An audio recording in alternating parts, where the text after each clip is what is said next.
Cutting armor should get tank crews killed. In World War II, it did the opposite. In 1944, Allied tank losses dropped not because tanks became stronger, but because British engineers deliberately made one weaker. They cut a hole in it. This decision violated every principle of armored warfare. Armor exists to protect the crew. Once you remove it, you are supposed to die faster. But after this modification appeared on the battlefield, German Tiger crews began doing something they had never done before. They stopped advancing, they started backing away, not because Allied numbers increased, not because air power arrived, but because one specific Sherman could now do something no Allied tank had ever been able to do. It could kill a Tiger at range. Before this change, encountering a Tiger meant accepting losses. Allied doctrine expected 4 or 5 Shermans to be destroyed just to destroy one Tiger. Crews knew it. Commanders planned for it. After this change, the math flipped. British units could advance without waiting for artillery or air support. German heavy tanks lost their psychological dominance, and battles that once stalled began to move. The strange part is this. The tank was worse in almost every way. The turret was cramped. The crew worked inches from a recoiling gun. The vehicle became easier to identify and easier to target. On paper, it should have been a disaster. Instead, it changed how tank battles were fought. This story is not about a clever trick. It is not about heroics, and it is not about luck. It is about why weakening a weapon made it more effective, why breaking the rules worked, and why one forbidden modification quietly shifted the balance of armored warfare in Europe. If you stay to the end, you'll understand the real reason Allied tank crews stopped fearing Tigers, and why the most important change wasn't thicker armor or a better engine. It was a hole. To understand why anyone would deliberately weaken a tank, you first have to understand what the Tiger did to the war. Not to strategy on paper, not to production numbers, what it did to men inside steel boxes waiting for the first shot.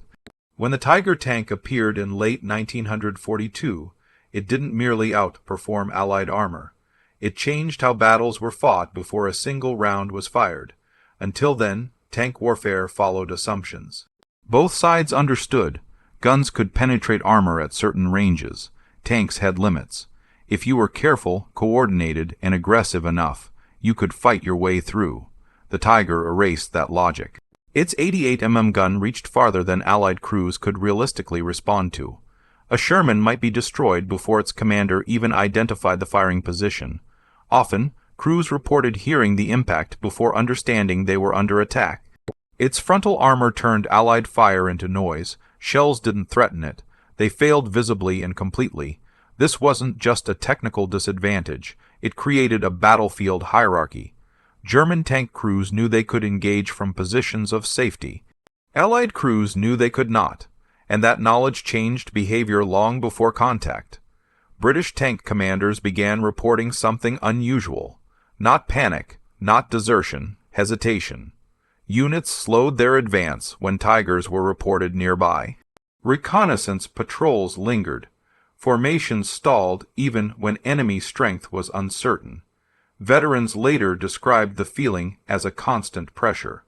The knowledge that if a Tiger was watching, you were already in danger regardless of what you did next. The numbers reinforced the fear. Early engagements demonstrated a brutal arithmetic. To destroy a single Tiger, Allied units often sacrificed multiple Shermans. 4 lost to 1 destroyed was considered acceptable. Sometimes the cost was higher. Commanders planned operations knowing that tanks and crews would be expended simply to remove one German vehicle. This wasn't defeatism, it was realism. As the war moved into terrain like Normandy, the problem intensified. Narrow roads and hedge forced tanks into predictable routes. Tigers positioned at choke points didn't need to roam, they waited. A single Tiger could halt an advance without firing continuously. Its presence alone forced Allied units to pause, coordinate artillery, and call for air support. Time Germany desperately needed, human point of view, Firefly precursor. A Sherman gunner later recalled waiting behind a hedger row after hearing reports of a Tiger ahead. No shots had been fired, no enemy was visible, but no one moved forward. You knew, he said, if you crossed that opening, someone wouldn't come back. WWII, this paralysis wasn't a failure of courage. It was a failure of capability. The Sherman had strengths, reliability, ease of repair, numbers, but none of them mattered when facing armor it could not penetrate. Training could not fix it. Tactics could not fix it. Bravery could not fix it. No doctrine could change physics. By early 1943, British commanders stopped asking how to fight tigers better. They began asking a more dangerous question. What would it take to kill one reliably? The uncomfortable truth was that Allied doctrine had been built on assumptions that no longer held. Heavy German tanks were not rare anomalies. They were present often enough to shape entire campaigns. Every time a tiger appeared, it reset the battlefield, and until the Allies could answer it directly, progress would always come at an unacceptable cost. This was the tiger problem. Not a single tank, not a single weapon, a force that dictated terms. British engineers and commanders reached a conclusion that went against instinct and tradition. They did not need a perfect solution. They did not need a proper tank design. They needed one capability immediately, a way to kill tigers at range, and that realization would force them to break rules they had been trained to obey. Once British commanders accepted that the tiger problem could not be solved with tactics alone, the search for an answer narrowed with uncomfortable speed. They did not have many options, they did not have time, and they did not have the luxury of elegance. They had exactly one weapon that could reliably defeat a tiger, the 17-pounder. It was not designed for tanks.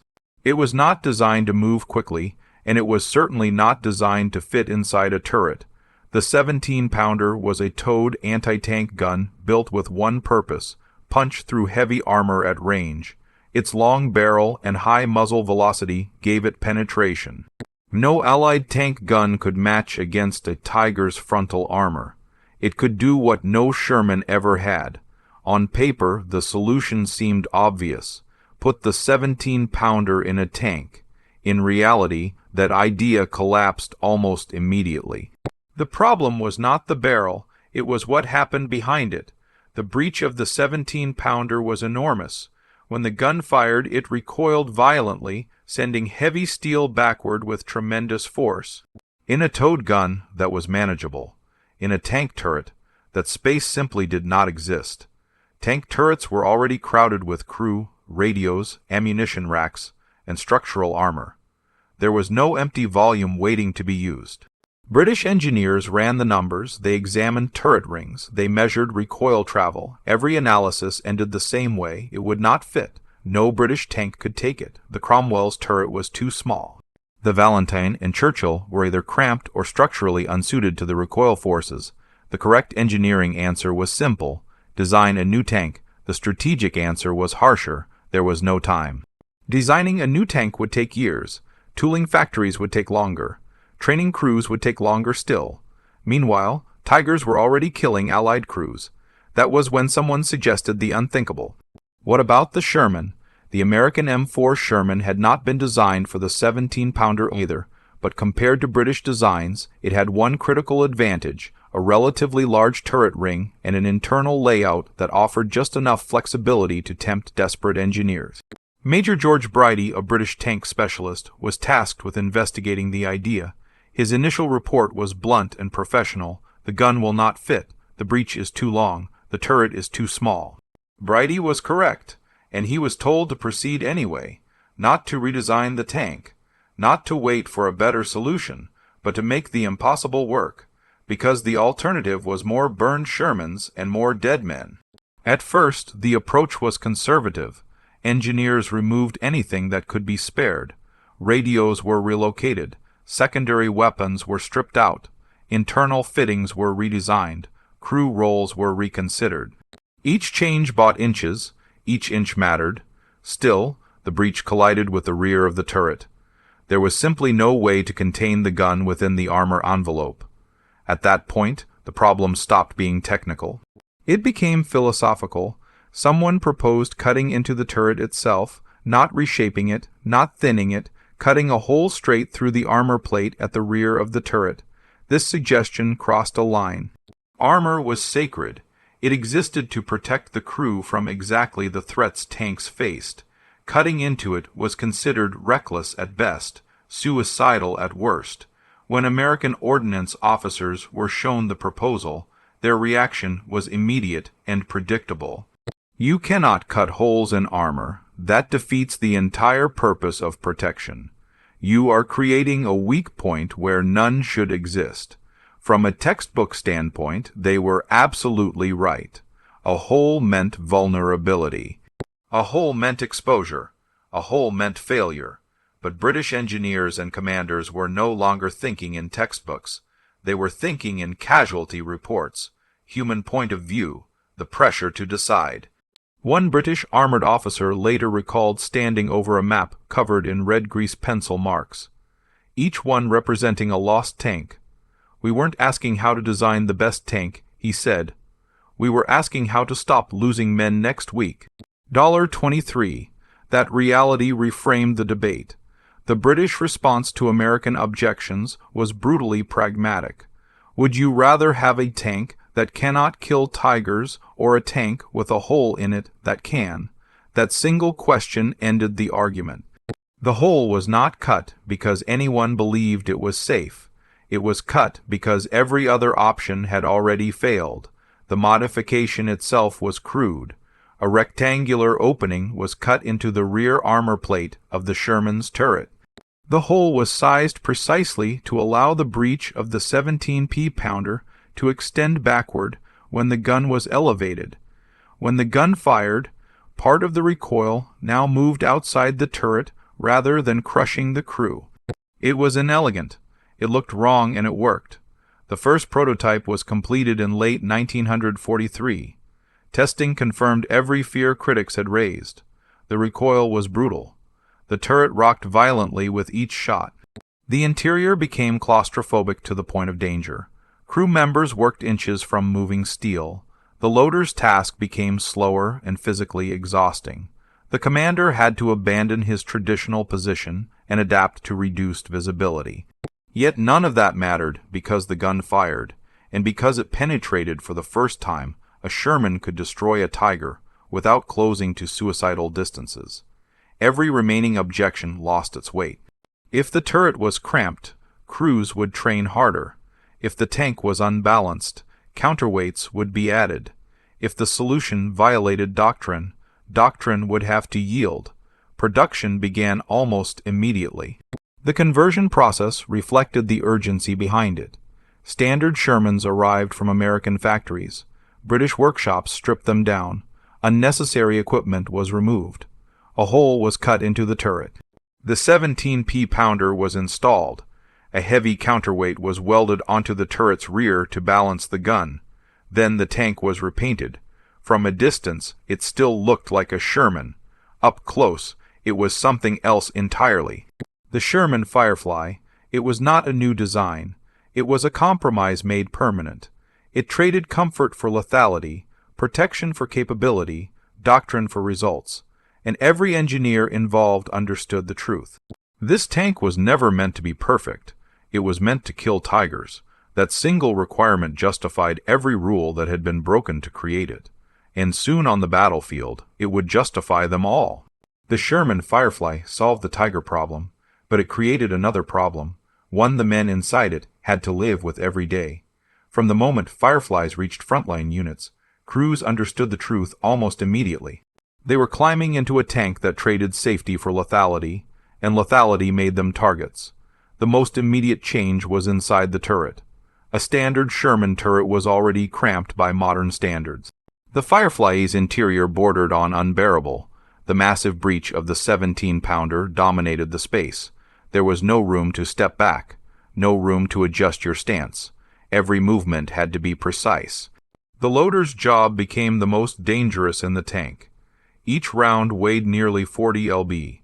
In a normal Sherman, loading was fluid, practiced, almost automatic. In the Firefly, it became a timed dance with the gun itself.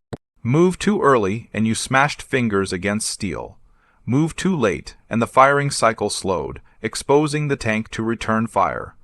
Broken fingers, bruised ribs, and crushed knuckles became common injuries. Some loaders wore improvised padding. Others altered their stance to protect their hands. None of it changed the reality. Every reload carried risk. Human POV inside the turret. One Firefly loader later described the experience simply. You learned to respect the gun. If you rushed it, it punished you. Well is Rive. The commander faced a different problem. To make room for the gun, his position had been shifted to the opposite side of the turret.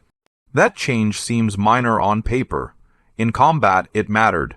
Tank commanders trained for years to fight from a specific angle.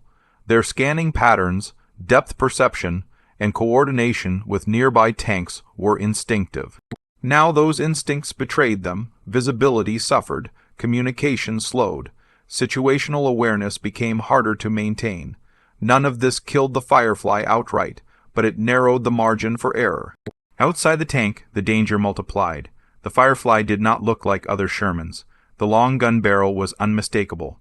The large muzzle brake announced its presence. The counterweight welded to the turret's rear altered its silhouette. German tankers noticed almost immediately.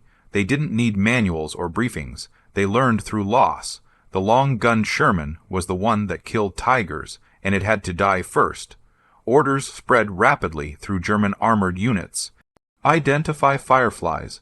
Destroy them before engaging anything else. This changed the Firefly role in a brutal way. Regular Shermans might survive an engagement through maneuver or luck. Fireflies rarely enjoyed that grace. Once identified, they drew immediate concentrated fire. Anti-tank guns shifted. Panthers and Tigers reoriented. Entire enemy formations focused on one vehicle. The Firefly became a magnet for destruction. Casualty reports reflected this reality. Fireflies were lost at a higher rate than standard Shermans. Being effective made them expendable. British commanders accepted this grim arithmetic. One Firefly destroyed to eliminate 2 Tigers was considered an acceptable exchange. One Firefly lost to kill a Tiger and a Panther was a victory.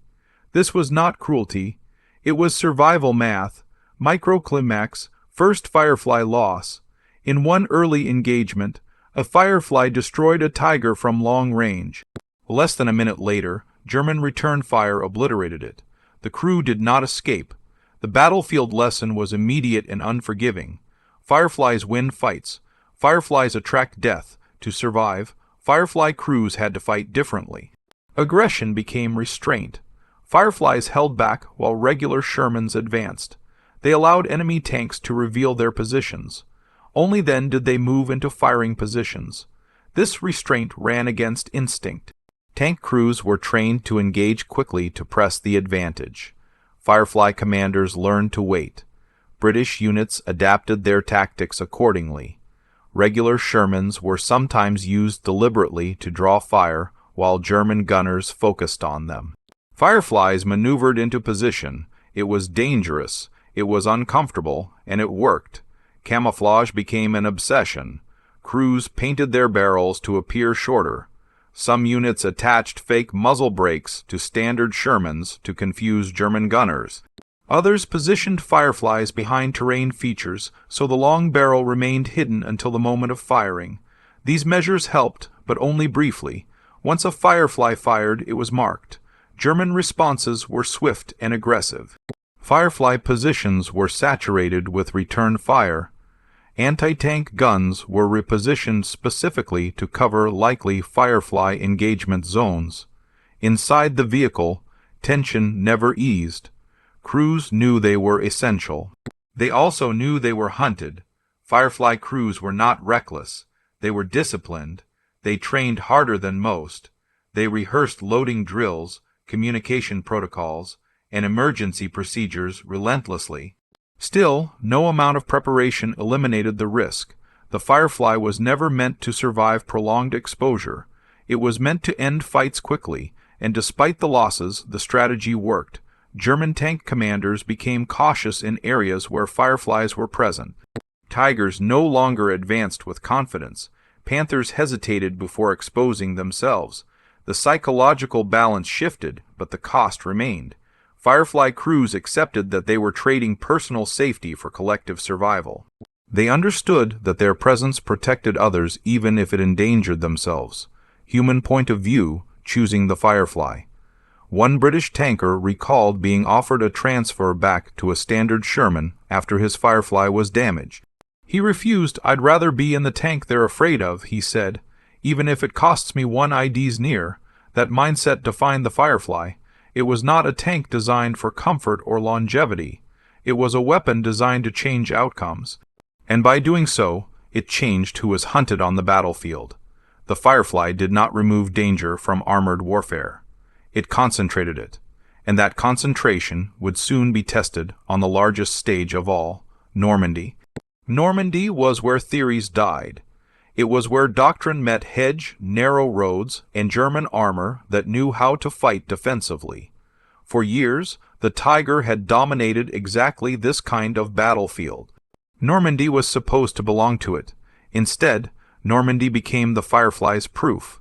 When British armored units pushed inland after D-Day, commanders deployed Fireflies with caution bordering on anxiety. They knew what the tank could do.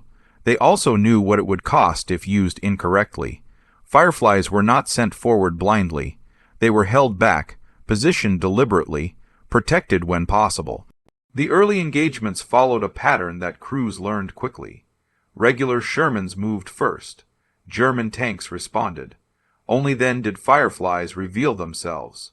One of the first clear demonstrations came in late June during Operation Epsom. British units advancing toward the Odon River encountered German heavy armor positioned hull down along ridgeal lines. 3 standard Shermans attempted to engage. They were destroyed in rapid succession. This was the old reality returning. Then the Firefly fired from a range that would have been suicidal for any other Sherman. The 17-pounder struck the lead German tank. The armor failed. The vehicle stopped burning almost immediately. The engagement did not end there. A second German tank attempted to reposition. A second Firefly round penetrated. The remaining German vehicles withdrew. For the first time in Normandy, a Sherman unit had defeated German heavy armor without overwhelming numbers, artillery, or air support. Word spread faster than orders ever could. Firefly crews began to notice a shift in behavior. German tanks no longer lingered as confidently. Panthers hesitated before cresting ridgeal lines. Tigers repositioned more frequently, aware that exposure carried real risk. Morale followed results. British tankers who had once dreaded Tiger encounters now spoke differently. Not confidently, not casually, but with purpose. They knew the fight was no longer one-sided. Statistics began to reflect what crews felt. Engagement ratios shifted.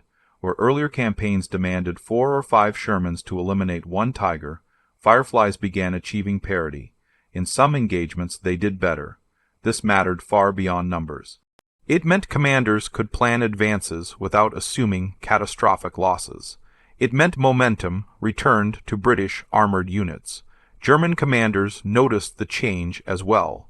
Reports from panzer divisions emphasized the danger of long-gunned Shermans. Standing orders instructed crews to identify and destroy Fireflies before engaging other targets.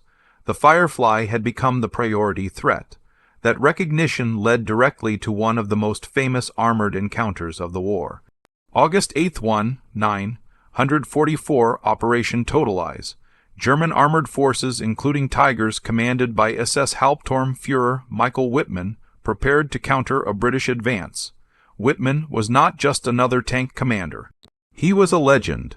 His reputation was built on speed, aggression, and decisive action. When Wittmann attacked, Allied units suffered. As British columns advanced, Wittmann's force struck first. Several Shermans were destroyed before the British even identified the ambush positions. Chaos followed, tanks scattered for cover. This was classic German armored doctrine, executed perfectly. Wittmann pressed the attack. What he could not see was what waited behind the hedge. 3 Fireflies. They had not advanced with the column, they had waited. As Wittmann's Tiger moved into open ground, British gunners acquired their targets. Training took over. Range estimates were made. Sights aligned. Multiple Fireflies fired nearly simultaneously. At least one 17-pounder round penetrated Whitman's Tiger turret. The ammunition inside detonated. The explosion was violent and immediate. The Tiger was destroyed. Whitman and his crew were killed instantly. The exact identity of the gunner who fired the fatal shot remains debated. Multiple Fireflies engaged at once, exactly as doctrine dictated, but the significance was unmistakable. Germany's most celebrated tank commander had been killed by a Sherman, not by superior armor, not by numbers, but by a tank modified in a way German engineers would have dismissed outright. The psychological impact was profound.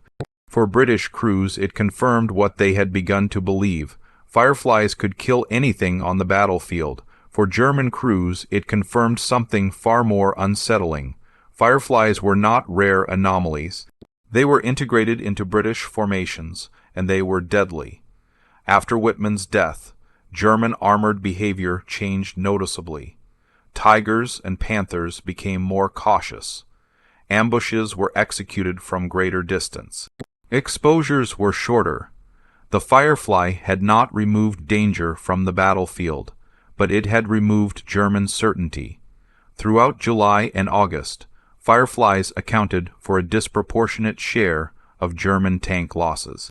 Panthers, once feared almost as much as Tigers, proved vulnerable at ranges where return fire was ineffective. Loss ratios told a story no propaganda could hide. British armored units began achieving results that had been impossible earlier in the war. Advances no longer stalled solely because of German heavy tanks. Even when Fireflies were lost, commanders judged the trade acceptable. One Firefly destroyed to eliminate 2 Tigers. One Firefly lost to remove a Tiger and a Panther. The math favored the Allies for the first time, human point of view. After the engagement, a British commander later recalled surveying a battlefield littered with burned vehicles, German and British alike. It wasn't pretty, he said, but for the first time it felt like we were winning the right way. Biome Fireflies did not operate without cost. German units adapted. Anti-tank guns were repositioned to cover likely Firefly positions. Firefly casualties remained high, but the effect was cumulative. German heavy armor could no longer dominate simply by existing. It had to fight carefully. It had to hide. It had to retreat. By the end of the Normandy campaign, one conclusion was unavoidable. The Firefly had changed the balance, not by being perfect, not by being safe, but by being effective when it mattered. British armored forces entered the later stages of the war with something they had lacked before: confidence grounded in capability. The Tiger was no longer invincible, and once that belief took hold, the battlefield changed permanently. By late summer 1944, the Firefly's effectiveness was no longer in question. British units were killing Tigers and Panthers at ranges previously considered impossible for Shermans. Engagements that once guaranteed heavy losses now offered real chances of success. The data was clear. The battlefield evidence was undeniable, and yet the United States Army still refused to adopt the Firefly. This was not because American commanders were unaware of it. The British shared the design openly. American officers observed Fireflies in action. Reports from Normandy circulated through Allied headquarters. The refusal came from doctrine. American armored doctrine had been shaped years earlier under very different assumptions. Tanks were not meant to duel enemy heavy armor. That role belonged to tank destroyers, artillery, and air power. Tanks were supposed to exploit breakthroughs, not fight head-on against the heaviest enemy vehicles. On paper, this doctrine made sense. In practice, Normandy exposed its limitations. German heavy tanks were not rare. They were not isolated. They were positioned exactly where Allied tanks had to go. American tank crews felt the consequences immediately. Reports from U.S. armored divisions describe repeated engagements where 75 mm shells bounced harmlessly off German armor. Crews fired knowing the outcome would not change. Tanks advanced knowing losses were inevitable. This was not ignorance. It was adherence to a system that no longer matched reality. American ordnance officers objected strongly to the Firefly modification. Cutting a hole in armor violated fundamental design principles. It compromised crew protection. It introduced unacceptable risks. From an engineering standpoint, their objections were valid. But war does not reward theoretical correctness. It rewards results. Human point of view. American tanker. One American tanker later described watching a British Firefly engage a German Panther from a distance his own Sherman could not hope to match. "We knew," he said, "that if we had that gun, things would be different." American leadership believed better solutions were coming. Improved Shermans with 76 mm guns were entering production. Heavy tanks like the M26 Pershing were on the way. These vehicles would solve the problem properly without violating engineering principles, but timing mattered. Those solutions arrived late. For much of the Normandy campaign, American tankers faced German heavy armor without a reliable answer. Losses mounted. Crews adapted tactically, but the fundamental imbalance remained. Some American units quietly acquired Fireflies through unofficial channels. When they did, reactions were immediate and consistent. The Firefly was cramped. It was uncomfortable. It was dangerous, and it could kill tigers. Crews accepted the trade without hesitation.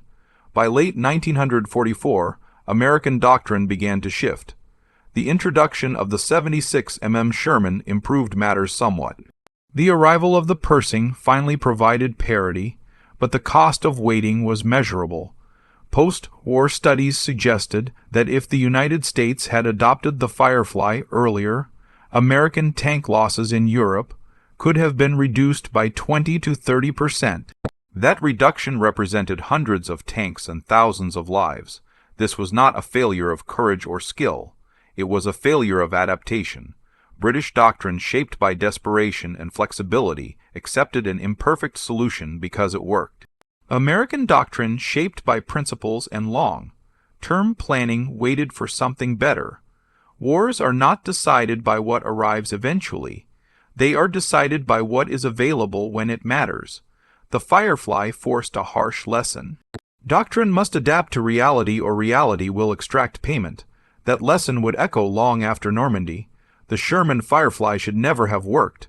By every rule of armored warfare, it was a mistake.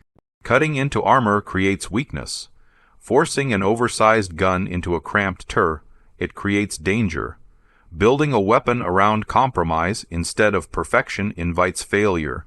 And yet the Firefly worked not because it was well-designed, not because it was safe, but because it solved the problem that mattered most. For years, Allied tank crews had faced tigers knowing the outcome before the fight began. They advanced anyway. They fought anyway, but they did so with an understanding that losses were unavoidable. The Firefly changed that understanding. It did not make battles easy. It did not make tank warfare safe. It did not eliminate fear. What it did was restore agency. For the first time, Allied tank crews could engage German heavy armor knowing they had a real chance. Not a lucky shot, not a desperate flank, a direct, deliberate capability to fight back. That single change altered everything. Fireflies did not dominate the battlefield by numbers. They were always a minority.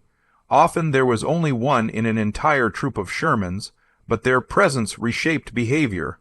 German commanders hesitated. British units advanced with confidence. Battles that once stalled began to move. The tiger did not disappear. It did not become weak. It became vulnerable. The hole cut into the Firefly's turret. It was never about convenience. It was about accepting an uncomfortable truth. Perfect solutions arrived too late in war. British engineers did not believe they were creating an elegant weapon. They believed they were buying time. Time measured in lives saved and battles won. Every compromise reflected that urgency. Cramped turrets were better than helplessness. Slower loading was better than useless guns. Being targeted first was better than being irrelevant. Firefly crews understood this instinctively.